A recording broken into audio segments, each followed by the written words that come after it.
tidak akan menemukan amalnya. Tidak ditemukan amalnya. Apanya yang tidak ditemukan? Sawaban. Dia tidak mendapatkan pahala dari amalnya. Ini dikatakan main-main. Kerja tapi nggak ada hasilnya. Ya.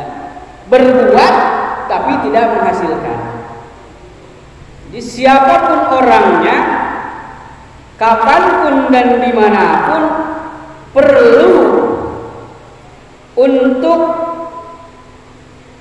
mengkhususkan niat, memurnikan tujuan hanya semata-mata karena Allah Subhanahu wa ta'ala.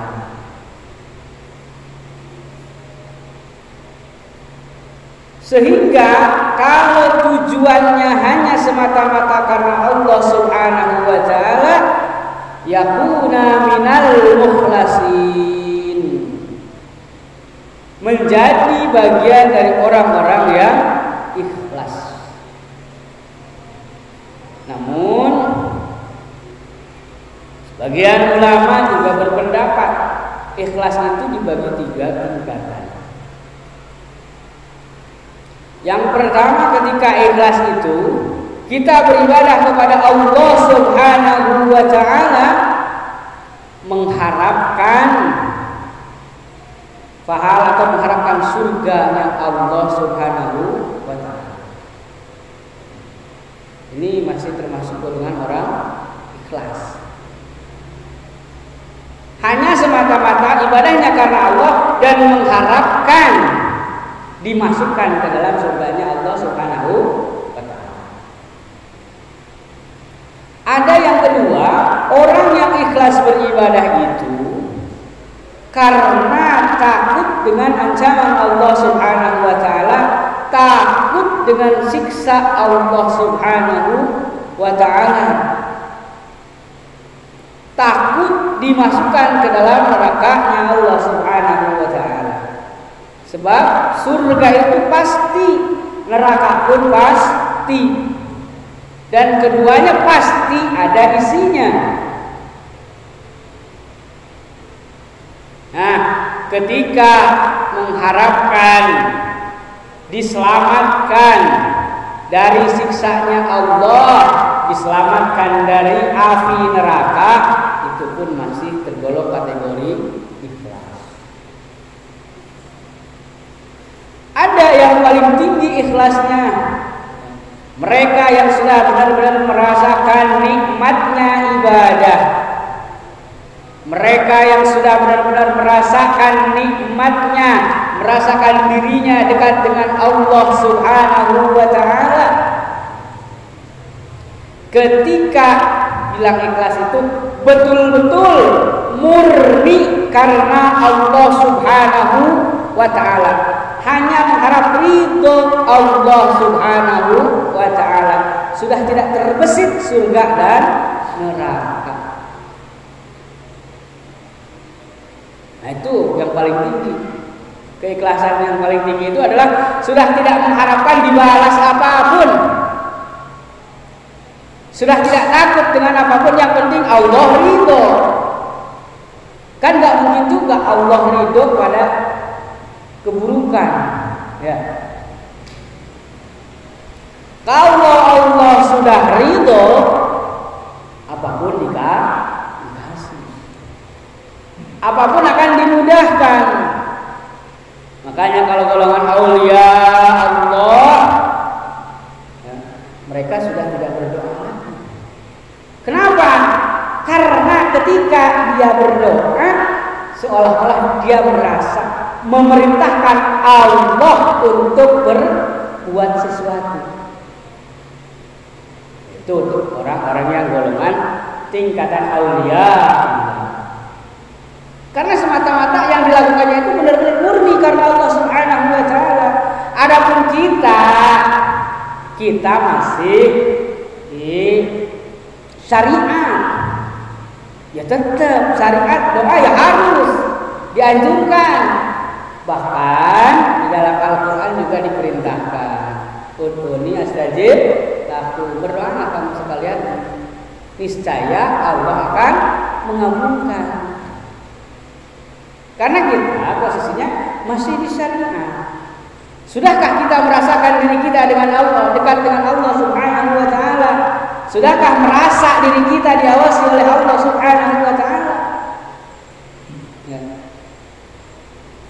Kita belum merasa, baru tahu. Ya. Tahu kita itu diawasi oleh Allah Subhanahu wa taala, tapi belum merasakan. Kenapa belum merasakan? Buktinya kalau kita berbuat kadang tidak merasa sedang diawasi oleh Allah Subhanahu wa taala. Kalau sudah merasakan dirinya dekat dengan Allah Subhanahu wa taala, tentu ketika hati berbisik, mulut berbicara, anggota badan bergerak, niscaya akan memikirkan sebab dan akibatnya. Allah ridho enggak? Ya. Allah ridho enggak atas apa yang dilakukan? Ketika mulut akan berbicara, Allah ridho enggak atas apa yang kita ucapkan? Ketika kita akan berbuat, Allah ridho enggak atas apa yang kita berbuat? Terkadang dari mulut kita masih keluar kata-kata yang kotor, masih keluar ucapan-ucapan yang menyakiti orang lain. Kira-kira Allah ridho enggak? Ya. Jadi murni semata-mata karena Allah di dalam setiap ucap, langkah, tindak tanduk kita mengharapkan ridho Allah Subhanahu wa taala, minimal untuk kita. Ya, ketika berbuat bolehlah masih mengharapkan pahala dari Allah Subhanahu wa taala atau mengharapkan keselamatan diri dari api neraka. Itu masih tergolong ikhlas. Masih tergolong ikhlas. Yang tidak boleh itu ketika mengharapkan yang lainnya atau mengharapkan dari Allah Subhanahu wa taala. Kalau surga dan neraka sudah disediakan oleh Allah Subhanahu wa taala. Surga disediakan untuk orang yang lebih banyak amal kebaikannya, sedangkan neraka disediakan untuk orang-orang yang lebih banyak amal keburukannya.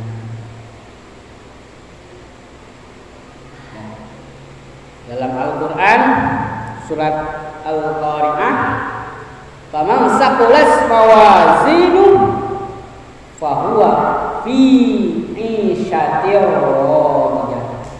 Barang siapa yang timbangan amal kebaikannya lebih berat, lebih banyak, fahuwa fi 'ishatir radiyah, maka dia berada di dalam kehidupan yang diridhoi oleh Allah Subhanahu wa taala. Yakni kalau di akhirat itu adalah surga. Wa man khaffat, dan barang siapa yang enteng timbangan amal kebaikannya, wa man khaffat mawazinu fa ummuhu hawiyah, maka tempat kembalinya adalah neraka hawiyah. Apa itu neraka hawiyah? Narun hamiyah, api yang menyala-nyala, api yang panas.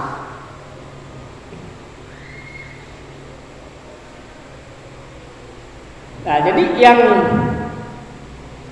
menyebabkan salah satu sebabnya masuk surga dan nerakanya Allah Subhanahu wa taala adalah amal ibadah kita ketika di dunia. Dan kita bisa berbuat, kita bisa beramal pun itu bimanni fadlillahi ta'ala, murni dengan karunia Allah Subhanahu wa ta'ala. Kita bisa beribadah Itu karena karunia Allah. Allah gerakan hati kita mencintai kebaikan. Allah berikan jasad kita sehat. Allah berikan pikiran kita yang jernih. Allah berikan kelapangan hati kita sehingga nyaman dibawa beribadah. Ya. Bimanni fadlillah. Kita bisa beribadah itu adalah karunia Allah Subhanahu wa ta'ala. Pun demikian ketika kita bisa menghindari maksiat kepada Allah Subhanahu wa ta'ala, itu pun dengan karunia Allah. Ya. Dengan karunia-Nya Allah Subhanahu wa ta'ala, bisa saja Allah melemahkan kemampuan kita. Bisa saja Allah melupakan perencanaan kita yang tidak baik. Bisa saja Allah memberikan halangan dan rintangan sehingga yang akan kita berbuat tidak terjadi.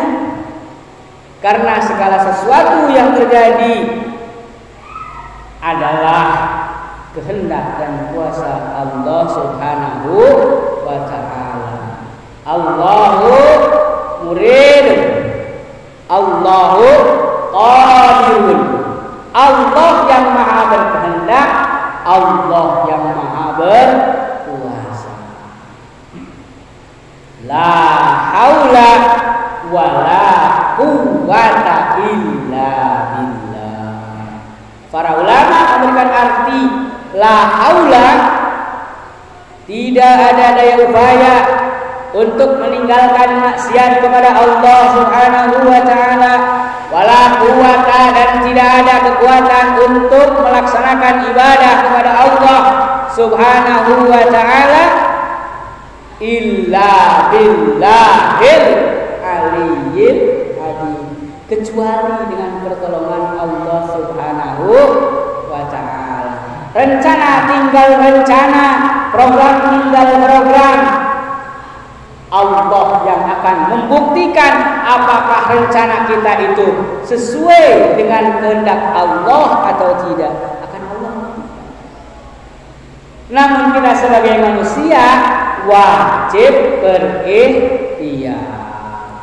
Selepas dari berikhtiar, kita bertawakal, hasilnya diserahkan kepada Allah Subhanahu wa ta'ala. Jadi orang yang bertawakal itu bukan pasrah tanpa arah, bukan pasrah tanpa berikhtiar. Justru pasrah itu, bertawakal itu adalah memaksimalkan ikhtiar dan hasilnya diserahkan kepada Allah Subhanahu wa ta'ala.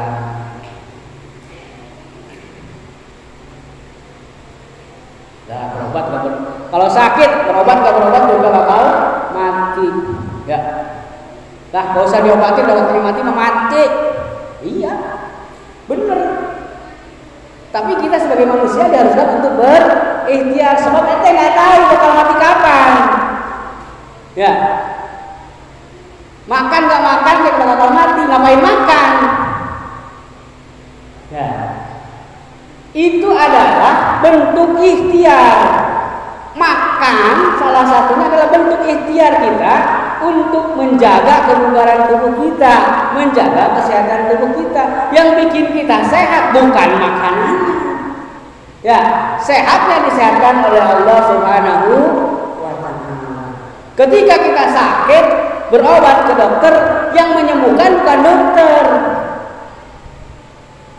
Ya, jangan sampai punya keyakinan, oh alhamdulillah dokter anu itu jos. Yang bikin jos itu Allah. Ketika kita berikhtiar ke situ, ada ridha Allah, Allah berkehendak untuk menyembuhkan kita, sehingga setelah berobat dari situ kita sembuh. Yang menyembuhkan itu bukan obatnya, bukan dokternya, tapi yang memberikan kesembuhan adalah Allah Subhanahu wa ta'ala. Dan kita mendapatkan pahala dari ikhtiarnya, menjaga diri. Jadi, karena kita sebagai manusia diberikan akal yang berguna untuk berpikir, untuk memilih. diberikan akal. Kalau hewan, akalnya itu satu, akal tabi'i. Ya. Akal tabi'i itu ya wataknya saja. Ya. Coba lihat hewan-hewan ketika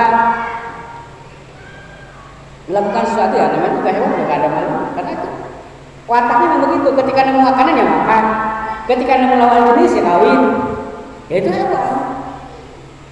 Gak lihat tempat, gak lihat, karena dia hanya dikasih akal tabi'i, wataknya saja.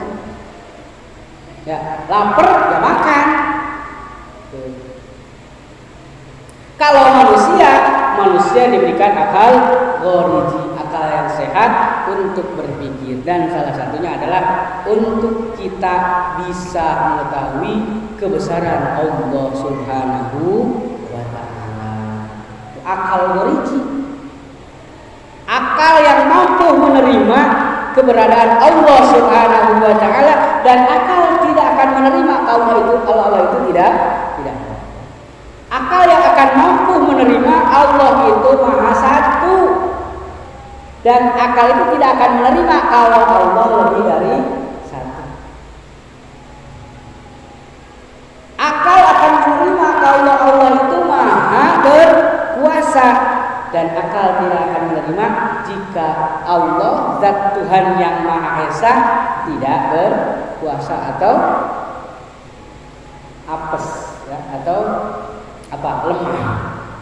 Tidak menerima, akal itu tidak menerima masa Zat Tuhan itu lemah, tidak mungkin. Sehingga Allah wajib sifat qudrat, mustahil sifat acu, lemah. Ketika Allah wajib sifat wahdaniyat, maka mustahil ta'addud. Ketika wajib qiyam binafsi, Allah itu berdiri sendiri, maka mustahil bagi Allah yahtaju ila mustahil Allah itu memerlukan yang lainnya. Itu zat Allah itu tidak memerlukan yang lainnya, sehingga tidak akan berpengaruh ketika kita seluruh hambanya, seluruh makhluknya beribadah kepada Allah Subhanahu wa taala, tidak akan ngaruh menjadi lebih tinggi, tidak. Atau sebaliknya, ketika seluruh makhluk ciptaan Allah Subhanahu wa taala tidak ada yang beribadah kepada Allah, tidak akan mengurangi keesaan, tidak akan mengurangi kekuasaan Allah Subhanahu wa taala. Kita beribadah ya untuk kita.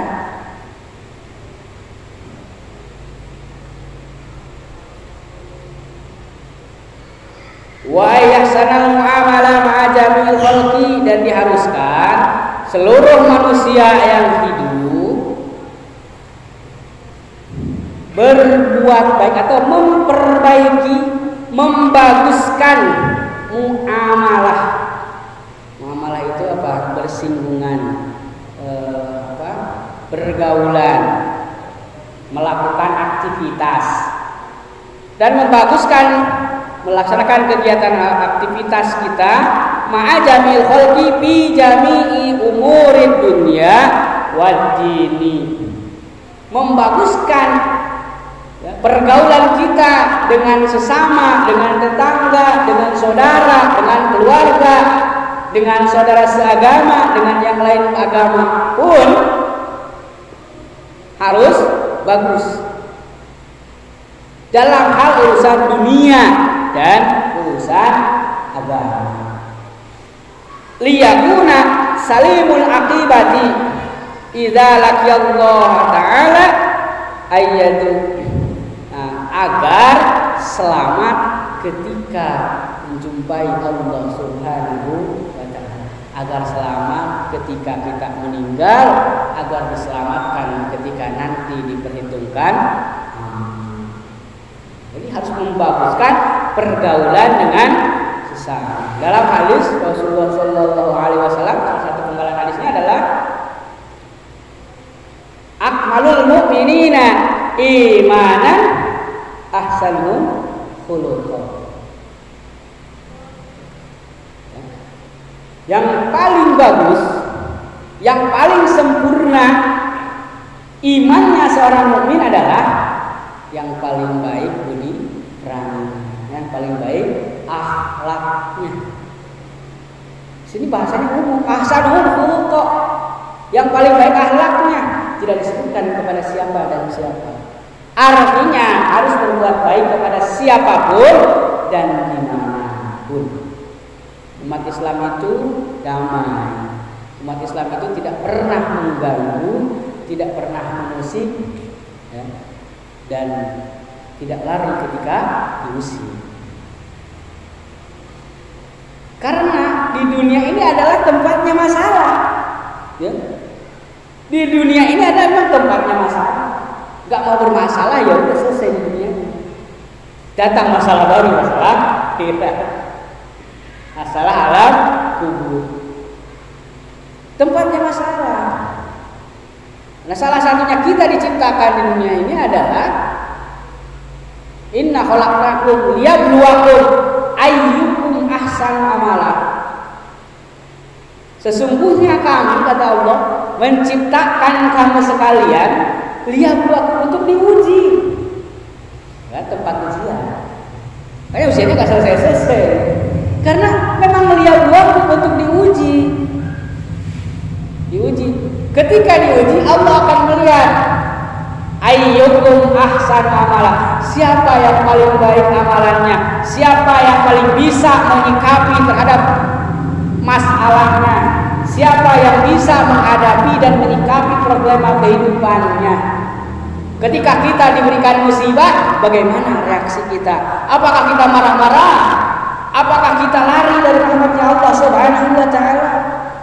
Apakah kita justru mendekat kepada Allah Subhanahu wa taala? Ya, ini mohon maaf. Bisa jadi kita terlepas pandemi ini dibikin atau memang takdir Allah Subhanahu wa taala. Bisa jadi Allah kasih sayang Allah sedang turun mengingatkan kita untuk kembali kepada Allah Subhanahu wa taala. Diperingatkan dengan tsunami, kita nggak sadar. Diperingatkan dengan gunung meletus, masih belum sadar. Diperingatkan dengan gempa bumi, masih belum sadar. Diperingatkan dengan banjir, masih belum sadar juga.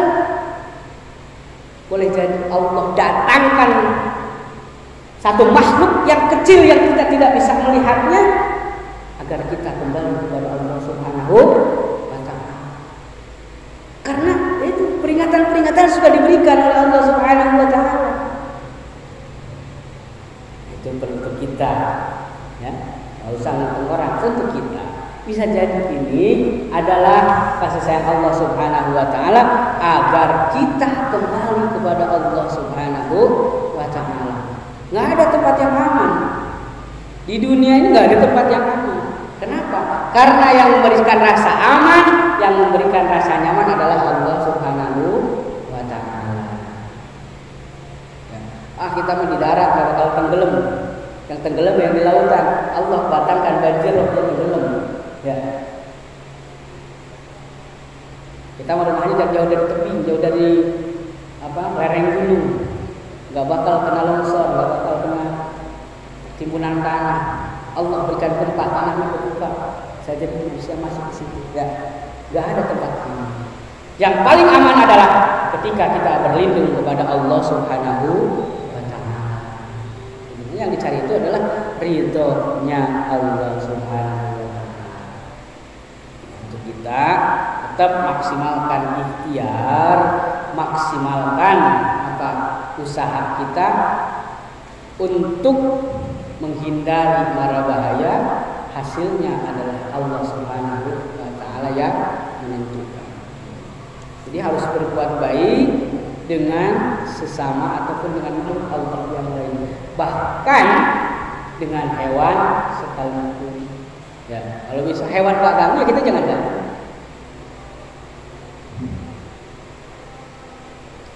Kalau hewan yang mengganggu membahayakan, kalau masih bisa diusir, diusir. Kalau memang haruskan dimatikan ya. Artinya kita itu lebih waspada ketika kita akan berbuat. Karena Allah Subhanahu wa taala beserta Allah Subhanahu wa taala itu selalu mengawasi kita dan malaikat itu selalu mencatat amal ibadah kita, ada semua catatan. Tidak ada sedikit pun catatan yang terlewat.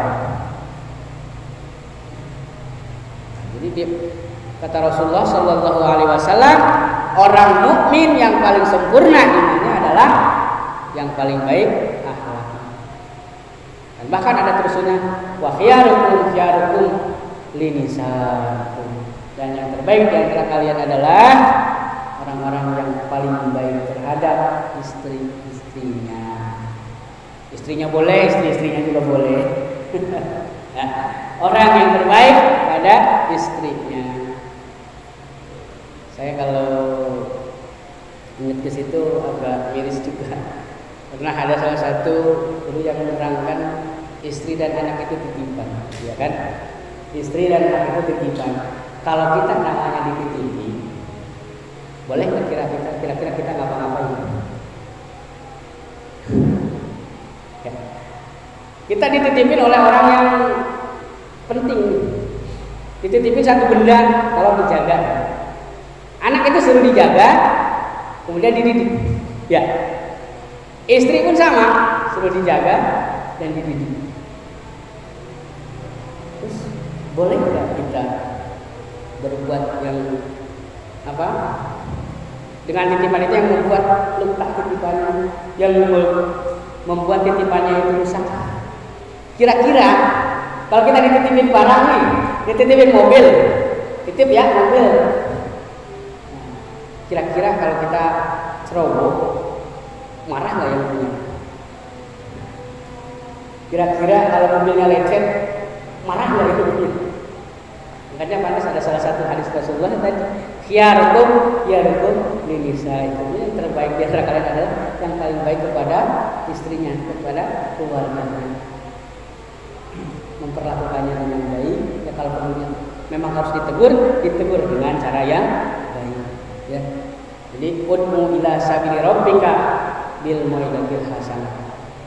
Dakwahkah, ajaklah ya, ke jalan Allah Subhanahu wa taala bil mau'izatil hasanah, dengan kata-kata yang lembut, dengan petuah-petuah yang menyejukkan. Mengajak cara yang baik, mengajak kebaikan dengan cara yang baik. Mencegah keburukan pun dengan cara yang baik. Itu lebih bagus. Ya. Walaupun memang ada saatnya harus ada ketegasan. Tapi bukan berarti ketegasan itu adalah kekerasan. Ya. Tegas bukan berarti keras. Beda. Kadang-kadang ketegasan itu diperlukan. Seorang ayah terkadang harus tegas terhadap anaknya, harus tegas terhadap istrinya.